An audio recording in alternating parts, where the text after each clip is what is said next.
ইরানে হামলার পরিকল্পনা করেই মহা বিপদে আমেরিকা।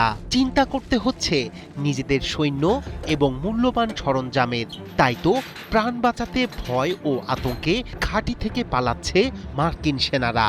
ইরানের সম্ভাব্য পাল্টা হামলার ভয়ে কাতার ও বাহরাইনের প্রধান সামরিক ঘাঁটি থেকে সরানো হচ্ছে শত শত সেনা। পেন্টাগন সূত্রের বরাত দিয়ে এই তথ্য জানিয়েছে নিউ ইয়র্ক টাইমস। প্রতিবেদন বলছে, কাতারের আল উদেইদ বিমান ঘাঁটি থেকে কয়েকশো সেনাকে প্রত্যাহার করা হয়েছে। এছাড়াও বাহরাইনে মার্কিন নৌবাহিনীর পঞ্চম ফ্লিট সরিয়ে নেয়ার খবর পাওয়া গেছে। কূটনৈতিক সতর্কবার্তা এবং হঠাৎ হামলার আশঙ্কা সব মিলিয়ে এই সংকটে এখন ঝুঁকির মুখে মধ্যপ্রাচ্যে অবস্থিত আমেরিকার সামরিক উপস্থিতি। যুদ্ধের আগুন যেন ঘিরে ফেলেছে তাদের, ফলে নিরাপদে সরে যাওয়াই একমাত্র উপায়। Iran has sort of agreed to the terms. খামেনির আঘাত কতটা ভয়ঙ্কর হতে পারে তা বোধ হয় কিছুটা। খরচ বাঁচে 65% পর্যন্ত। ওয়ালটন বিএলডিসি ফ্যান ছড়ায় স্বস্তির সবুজ হাওয়া। আজ করতে পারছে আমেরিকা। তাই তো না বুঝেই হামলা করতে এসে এখন জীবন হারানোর ভয়ে কাঁপাকাঁপি উঠেছে মার্কিন শিবিরে। ইরানের সম্ভাব্য পাল্টা হামলার আশঙ্কায় কাতার ও বাহরাইনের প্রধান সামরিক ঘাঁটি থেকে শত শত মার্কিন সেনাকে সরিয়ে নিয়েছে ওয়াশিংটন।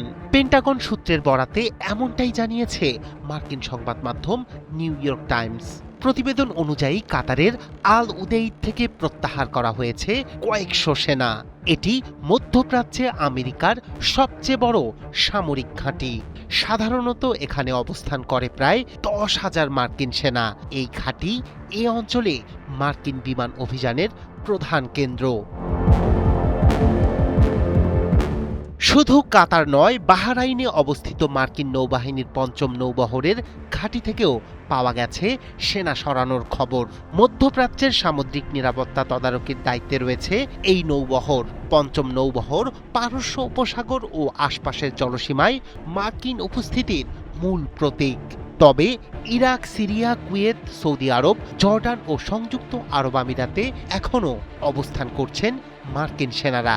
পেন্টাগন বলছে এটি পুরোপুরি প্রত্যাহার নয়, বরং কৌশলগত পুনর্বিন্যাস। জাতিসংঘে নিযুক্ত ইরানের মিশন প্রধান এক চিঠিতে সতর্ক করে বলেছেন, ইরান আক্রান্ত হলে অঞ্চলে শত্রু বাহিনীর সব ঘাঁটি ও স্থাপনা বৈধ লক্ষ্যবস্তু হিসেবে বিবেচিত হবে। বিশ্লেষকরা বলছেন, ইরানের এই হুঁশিয়ারির পর থেকেই ভয়ে সেনা প্রত্যাহারের সিদ্ধান্ত নিয়েছে পেন্টাগন। ইরানের এই কঠোর অবস্থানের পরই আরও স্পষ্ট হয়ে উঠেছে পরিস্থিতি। ধারণা করা হচ্ছে, আমেরিকা যদি ইরানের ওপর হামলা চালায় তাহলে পাল্টা জবাবে মধ্যপ্রাচ্যে মোতায়েন থাকা মার্কিন বাহিনীকে লক্ষ্যবস্তু বানাতে পারে তেহরান। রায়হান কবির শুভ্র, ৭১।